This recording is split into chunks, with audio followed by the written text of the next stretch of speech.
नमस्कार दोस्तों, सन 1998 एक अमेरिकन आदमी लगभग $8 मिलियन में एक आइलैंड खरीदता है। नक्शे में देखिए 75 एकड़ का ये आइलैंड कैरेबियन में यूनाइटेड स्टेट्स वर्जिन आइलैंड्स का हिस्सा था। इसका नाम था लिटिल सेंट जेम्स। बाहर से दिखने में ये प्राइवेट आइलैंड किसी स्वर्ग से कम नहीं था। बेहद सुंदर बीचेस, बहुत सारी ग्रीनरी, बीच में एक महल जैसा लग्जरी बंगला था, चारों तरफ लग्जरी गेस्ट विलास थे, 2 बड़े स्विमिंग पूल, जिम और एक हेलीपैड भी था। लेकिन इसी स्वर्ग के अंदर छुपा था एक बेहद काला सच।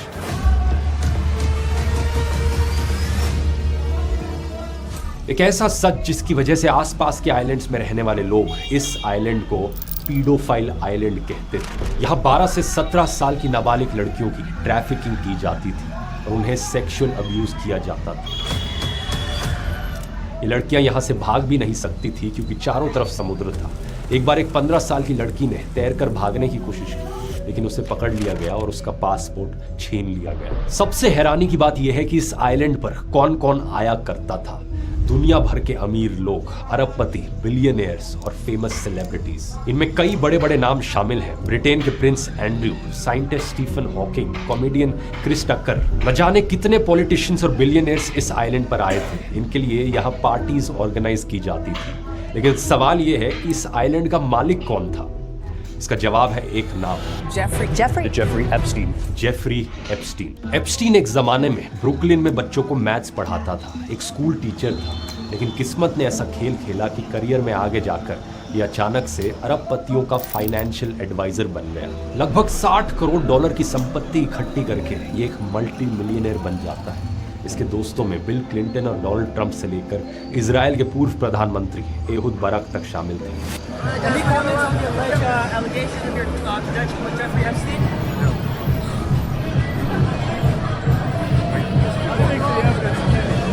आज के वीडियो में आइए जानते हैं दोस्तों अमेरिका के सबसे बड़े स्कैंडल के पीछे का सच, पूरी कहानी एप्स्टीन फाइल्स की।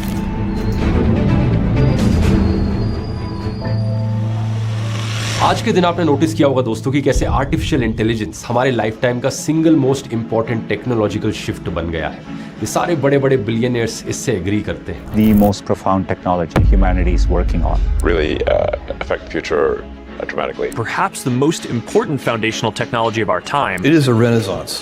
It is a golden age. AI आज के दिन दुनिया में हर एक इंडस्ट्री को बदल रहा है। जो लोग आज के दिन इसे सही से इस्तेमाल करना सीख पाएंगे वो लोग फ्यूचर में ज्यादा प्रोडक्टिव रहेंगे, ज्यादा वैल्यूएबल रहेंगे और उनके लिए ज्यादा अपॉर्चुनिटीज भी मौजूद होंगी। अगर आप AI के फील्ड में अपने आप को अपस्किल करना चाहते हो तो आओ ज्वाइन करो मेरी AI मास्टर क्लास, जो कि इस संडे 4 जनवरी को शाम के 7 बजे हो रही है। पिछले 1 साल में 50,000 से ज्यादा लोग इसे ज्वाइन कर चुके हैं और उनका फीडबैक भी बहुत जबरदस्त रहा है, जो कि आप स्क्रीन पर देख सकते हो। ये 2.5 घंटे की मास्टर क्लास है जहां मैं पर्सनली लाइव आकर आपको 25 से ज्यादा AI टूल्स सिखाता हूँ। इसमें प्रॉम्प्ट इंजीनियरिंग, AI से इमेज जनरेशन, वीडियो जनरेशन, गाने बनाना, रिपोर्ट्स बनाना, प्रेजेंटेशंस बनाना, सब कुछ सिखाया जाता है। अगर आप इसे ज्वाइन करना चाहते हो तो ये आपके लिए आखिरी अपॉर्चुनिटी है, क्योंकि बहुत लिमिटेड सीट्स अब बची है इस संडे की वर्कशॉप के लिए। ज्वाइन करने का लिंक नीचे डिस्क्रिप्शन में या फिर इस QR कोड में मिल जाएगा। अगर आप एग्जैक्टली इस डेट और टाइम को अवेलेबल नहीं हो लाइव क्लास अटेंड करने के लिए तो इसकी रिकॉर्डिंग भी अगले 7 दिन तक अवेलेबल होगी। आइए अब टॉपिक पर वापस आते हैं। एप्स्टीन आइलैंड में जो कुछ चल रहा था, जो कुछ हो रहा था, वो काफी सालों तक छिपा रहता है। लेकिन साल 2005 में एक छोटी सी पुलिस कंप्लेन इस केस के लिए ट्रिगर बन जाती है। मार्च 2005 की बात थी। फ्लोरिडा में पाम बीच इलाके में एक 14 साल की लड़की और उसके पेरेंट्स लोकल पुलिस स्टेशन में कंप्लेन दर्ज कराते हैं। लड़की बताती है कि रॉयल पाम बीच हाई स्कूल में उसके साथ पढ़ने वाली एक क्लासमेट उसे एक अमीर आदमी के घर ले गई। उसे बोला गया था कि बस मसाज देनी है और इसके $200 से $300 मिलेंगे। लेकिन वहां पहुंचकर कुछ और ही हुआ। एप्स्टीन उस लड़की से सिर्फ एक टॉवल पहने हुए मिलता है। वो लड़की को अपने कपड़े उतारने को कहता है और फिर उसे मोलेस्ट करता है। जब पुलिस ने पहली विक्टिम से पूछा कि क्या कोई और लड़की भी है जिसे तुम जानती हो जो एप्स्टीन के यहाँ गई हो, तो उसने 2 नाम दिए। उन 2 लड़कियों से बात करी गई तो 2 और नाम सामने आए और फिर उन 2 से बात करी गई तो 2 और नाम सामने आए। पुलिस वाले देखकर हैरान थे। ये चेन रुक ही नहीं रही थी। पुलिस जब तक एक विक्टिम को ट्रैक करती 2 और सामने आ जाती। कुछ ही महीनों में पाम बीच पुलिस चीफ ने 35 विक्टिम्स की पहचान कर ली थी और दर्जनों विक्टिम्स को अभी ट्रैक किया जा रहा है। इसमें सबसे दिल दहला देने वाली बात ये थी कि हर लड़की की कहानी एग्जैक्टली सेम थी। सबको मसाज का बहाना बनाकर बुलाया गया था। She led me up a staircase and We made a right into Jeffrey's room and Jeffrey laying naked on the massage table. ज्यादातर विक्टिम्स 13 से 16 साल की लड़कियां थी और गरीब परिवारों से आती थी। कईयों के पेरेंट्स भी नहीं थे, वो ऑर्फन्स थी, तो उनके लिए कोई सुनने वाला भी नहीं था। I really wanted this job, so I opened up to them. I said, look, this is an opportunity of a lifetime for me. I've been on the streets, I've been abused, and that's the worst thing that I could have done. So I just let them know that I'm vulnerable and I'm their perfect type. Police ने देखा कि ये कोई छोटा मोटा case नहीं है, ये एक प्रॉपरली ऑर्गेनाइज्ड पिरामिड स्कीम थी। हर लड़की को नई लड़की लाने के एक्स्ट्रा पैसे मिलते हैं, जिसके कारण एक लड़की दूसरी लड़की को लाती और दूसरी तीसरी को लाती। इसी तरीके से एक चेन बनी और इनमें से ज्यादातर लड़कियों की उम्र 18 साल से कम की थी। मई 2006 तक आते आते पाम बीच पुलिस ने एप्स्टीन के खिलाफ एक पूरा केस तैयार कर लिया था। केस इतना स्ट्रॉन्ग था कि जुलाई 2006 में FBI ने भी इन्वेस्टिगेशन शुरू कर दी, जिसे ऑपरेशन लीप ईयर नाम दिया गया। 53 पेजेस की रिपोर्ट बनी। फ्लोरिडा से लेकर न्यूयॉर्क, न्यू मैक्सिको तक विक्टिम्स के स्टेटमेंट्स लिए गए। एप्स्टीन पर केस इंटरनेशनल सेक्स ट्रैफिकिंग का लगाया गया। I was 16 years old. I was 16. 17, 14 years old. This is me. This was me. This is me when I met Jeffrey Epstein. This is me when I met Jeffrey Epstein. 36 नाबालिग victims, दर्जनों गवाह, FBI की investigation और इतने भारी charges. Jeffrey Epstein जैसे आदमी को तो जिंदगी भर जेल में सड़ना चाहिए था। लेकिन सच बात यह है दोस्तों कि पर्दे के पीछे कुछ और ही चल रहा था। मायामी के federal attorney Alexander Acosta Epstein के वकीलों के साथ एक सीक्रेट डील कर रहे थे। ये डील मानो एप्स्टीन को बचाने के लिए की जा रही है। उसे बस प्रोस्टिट्यूशन के 2 छोटे मोटे चार्जेस में खुद को गिल्टी मानना था और बदले में उसे और उसके सहयोगियों को बाकी सारे क्रिमिनल चार्जेस से इम्यूनिटी दे दी गई, यानी उस पर किसी और चार्ज में केस नहीं चल सकता था। सबसे शॉकिंग बात इस डील की थी कि इस डील को सील कर दिया गया था, यानी इस डील को कोई देख भी नहीं सकता था। विक्टिम्स तक को, बेचारी लड़कियों तक को इसके बारे में नहीं बताया गया, जबकि अमेरिका में कानून के मुताबिक विक्टिम्स को ऐसी किसी भी डील के बारे में बताना मैंडेटरी होता है, लेकिन कोई कुछ नहीं कर सका। 30 जून 2008 एप्स्टीन कोर्ट में पेश होता है और डील के मुताबिक 2 चार्जेस में खुद को गिल्टी मान लेता है, जिसके बाद उसे सिर्फ 18 महीने की सजा सुनाई जाती है। सिर्फ 18 महीने। इस सजा के दौरान एप्स्टीन को पाम बीच काउंटी जेल के प्राइवेट विंग में रखा गया। उसे हफ्ते में 6 दिन 12-12 घंटे के लिए अपने लग्जरी ऑफिस में जाने की परमिशन दी गई। ये इस लेवल की फर्स्ट क्लास जेल थी कि एप्स्टीन सिर्फ रात में सोने के लिए वहां जाता था।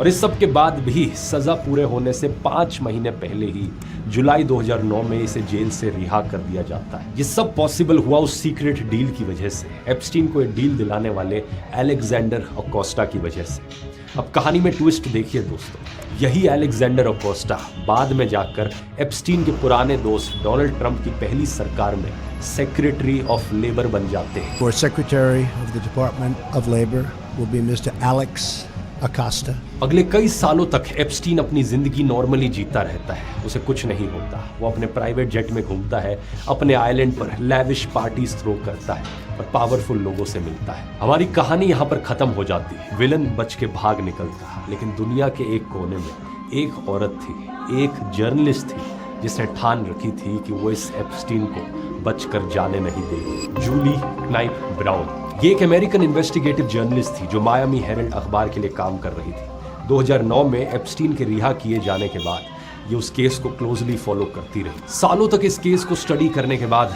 नवंबर 2018 में ये अपनी रिपोर्ट पब्लिश करती है। एक नहीं, 2 नहीं, बल्कि एक पूरी सीरीज ऑफ रिपोर्ट्स एप्स्टीन के अपराधों पर और कैसे सिस्टम ने एप्स्टीन को बचाया। जूली ने इसे परवर्जन ऑफ जस्टिस का नाम दिया। मीडिया में ये रिपोर्ट्स एक नया धमाका ले आती है। पब्लिक का गुस्सा जाग उठता है। एप्स्टीन के खिलाफ फिर से जांच करने की मांग उठने लगती है और इसी सब प्रेशर के चलते न्यूयॉर्क में एप्स्टीन के खिलाफ फिर से जांच शुरू हो जाती है। जूली ने अपनी इन्वेस्टिगेशन में 80 से ज्यादा पोटेंशियल विक्टिम्स आइडेंटिफाई किए थे। अपनी रिपोर्ट्स में उन्होंने 8 का इंटरव्यू लिया और उन्हें डॉक्यूमेंट किया। सबूत बहुत क्लियर था, इसलिए जुलाई 2019 में एप्स्टीन को एक बार फिर से अरेस्ट कर लिया जाता है। इस बार सीधा सेक्स ट्रैफिकिंग के चार्जेस लगे थे, जिनमें 45 साल तक की सजा हो सकती थी। लेकिन फिर आता है हमारी कहानी का दोस्तों सबसे बड़ा ट्विस्ट। 10 अगस्त 2019 एप्स्टीन जेल में मुर्दा पाया जाता है। that disgraced financier Jeffrey Epstein is dead. Epstein took his own life while he was behind bars facing charges of sex trafficking.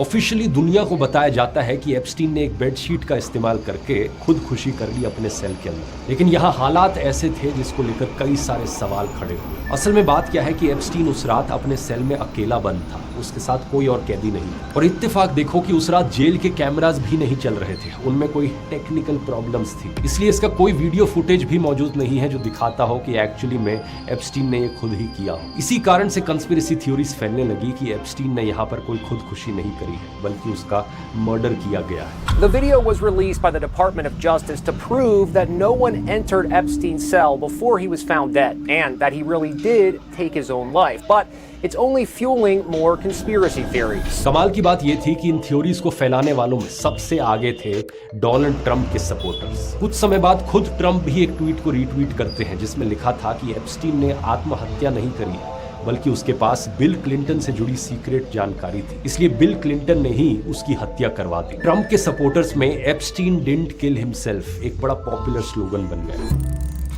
2024 American presidential elections में डोनाल्ड ट्रंप इस चीज को एक बड़ा मुद्दा बनाते हैं। ये वादा करते हैं कि प्रेसिडेंट बनते ही एप्स्टीन की सारी फाइल्स पब्लिक कर देंगे। बार बार जब भी इंटरव्यूज में उनसे पूछा जाता कि क्या वो एप्स्टीन फाइल्स को डीक्लासिफाई करेंगे, तो ट्रंप जवाब देते, बिल्कुल हाँ मैं करूंगा। Would you declassify the Epstein files?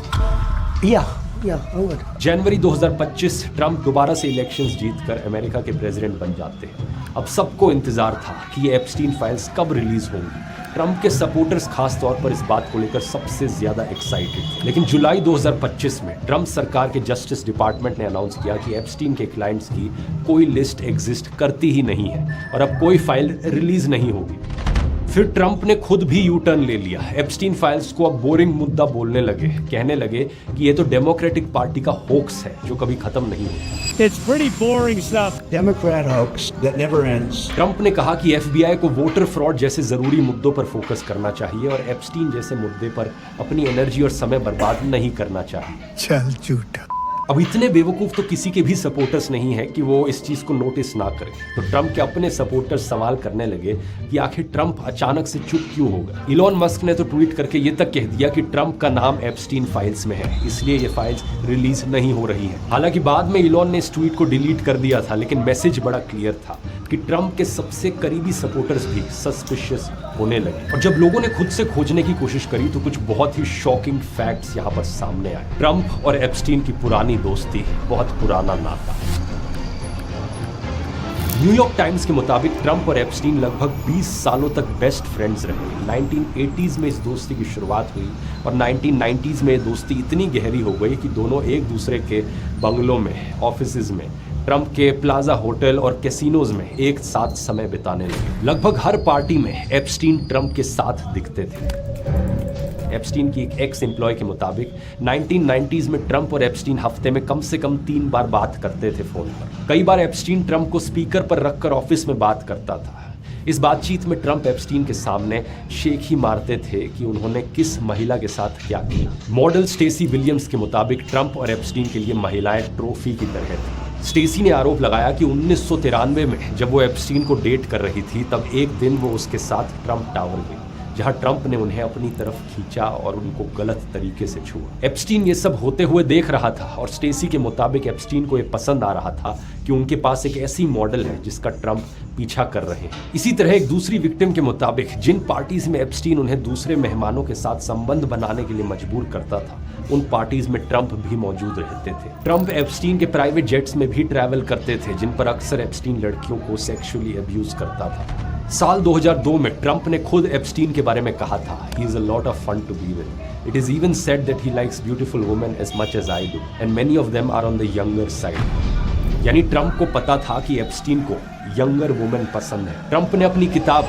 Trump the art of comeback में एप्स्टीन के लिए एक नोट भी साइन किया था, to Jeff you are the greatest. इसी दोस्ती की वजह से ये कंस्पिरेसी थ्योरी सामने आने लगी कि ट्रंप भी तो उन लोगों में कहीं शामिल नहीं है जिनकी एप्स्टीन फाइल्स में कोई डैमेजिंग डिटेल है और इसीलिए वो सारी फाइल्स पब्लिक नहीं करना चाह रहे। इन सब चीजों को लेकर जनता में अफवाहें फैलने लगी। इन कंस्पिरेसी थ्योरीज के कारण पब्लिक प्रेशर इतना बढ़ गया कि नवंबर 2025 में यूएस कांग्रेस में एक बिल लाया गया जिसमें कहा गया कि जस्टिस डिपार्टमेंट को 30 दिन के अंदर अंदर एप्स्टीन की सारी फाइल्स रिलीज करनी होंगी। जब पार्लियामेंट में इस चीज को लेकर वोटिंग हुई तो एक बहुत रेयर मोमेंट देखने को मिला जहां पर रिपब्लिकन पार्टी और डेमोक्रेटिक पार्टी दोनों के पॉलिटिशियंस ने साथ में मिलकर इस बिल को सपोर्ट किया। यहां इंडिया के कंपैरिजन में अमेरिका में एक बड़ा डिफरेंस देखने को मिलता है। इंडियन पार्लियामेंट में political parties anti defection law का इस्तेमाल करके फोर्स कर सकती हैं अपने मेंबर्स ऑफ पार्लियामेंट को कि एक बिल के फेवर में या अगेंस्ट में वोट किया जाए। लेकिन अमेरिकन पार्लियामेंट जिसे यूएस कांग्रेस कहा जाता है, इसके मेंबर्स जैसे चाहें वैसे वोट कर सकते हैं। कोई भी पॉलिटिकल पार्टी फोर्स नहीं कर सकती। इसलिए ट्रंप के ना चाहते हुए भी ये बिल पास हो जाता है दोस्तों, और 19 नवंबर को ट्रंप को मजबूरन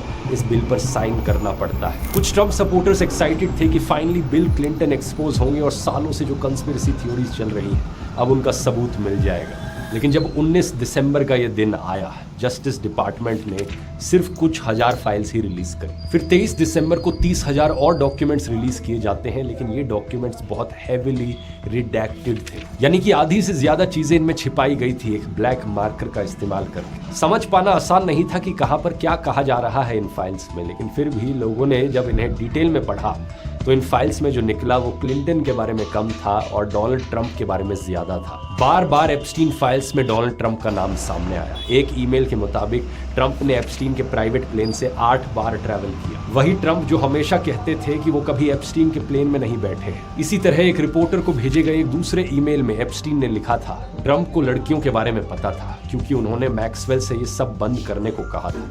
यानी एप्स्टीन के मुताबिक ट्रंप जानते थे कि क्या हो रहा है, लेकिन फिर भी वो चुप रहे, पुलिस को नहीं बताया। नए खुलासे तो सबसे ज्यादा हैरान कर देने वाले हैं। एफबीआई को आया एक call.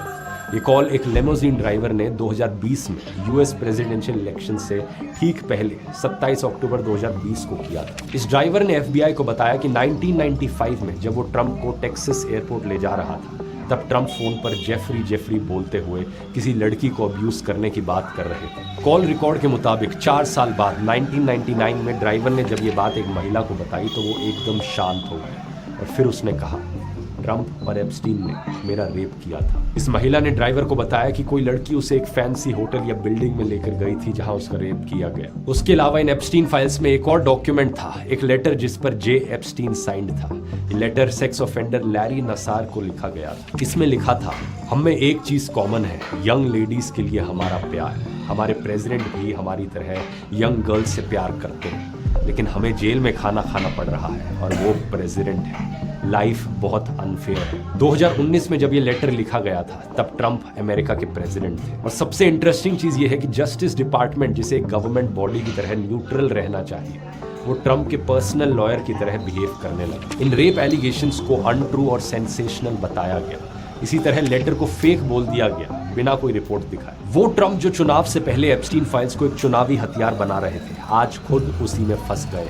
The list of clients that went to the island has not been made public. The Epstein thing, but yeah, I'd be inclined to do the Epstein. I'd have no problem with it. जो conspiracy theories उनके supporters फैला रहे थे अब वो उन पर ही भारी पड़ रही है। लेकिन इस पूरी कहानी में एक और ट्विस्ट है दोस्तों, अभी सारी एप्स्टीन फाइल्स रिलीज नहीं हुई है। 10 लाख से ज्यादा डॉक्यूमेंट्स बचे हुए हैं जो अभी तक पब्लिक नहीं हुए हैं। जस्टिस डिपार्टमेंट का कहना है कि इन डॉक्यूमेंट्स में अभी रिडैक्शंस किए जा रहे हैं जिसमें कुछ हफ्ते लग सकते हैं। जो डॉक्यूमेंट्स पब्लिक हुए हैं उनमें भी बहुत ज्यादा ये रिडैक्शंस किए गए हैं। काला काला मार्कर लगाया गया है, नाम काले किए गए हैं, डेट्स हटा दी गई हैं, कई पेजेस में आधी लाइंस ब्लैक मार्कर से ढकी हुई हैं। लेकिन जस्टिस डिपार्टमेंट ने कई जगहों पर ये रिडैक्शंस भी ढंग से नहीं करी। बहुत सारी ऐसी फाइल्स हैं जिनमें रिडैक्टेड शब्द फोटोशॉप जैसी सिंपल हैक से देखे जा सकते हैं। कई डॉक्यूमेंट्स में तो इनकी भी जरूरत नहीं है, रिडैक्टेड वर्ड्स को कॉपी करके दूसरे डॉक्यूमेंट में पेस्ट करने पर ही दिख रहे हैं। सबसे इंपॉर्टेंट सवाल यहाँ पर यह है कि और क्या छिपा है इन फाइल्स में। दावा किया जाता है कि एप्स्टीन के पास पावरफुल लोगों के खिलाफ सबूत थे और उसके आइलैंड पर कौन कौन आया उसकी पूरी लिस्ट भी थी।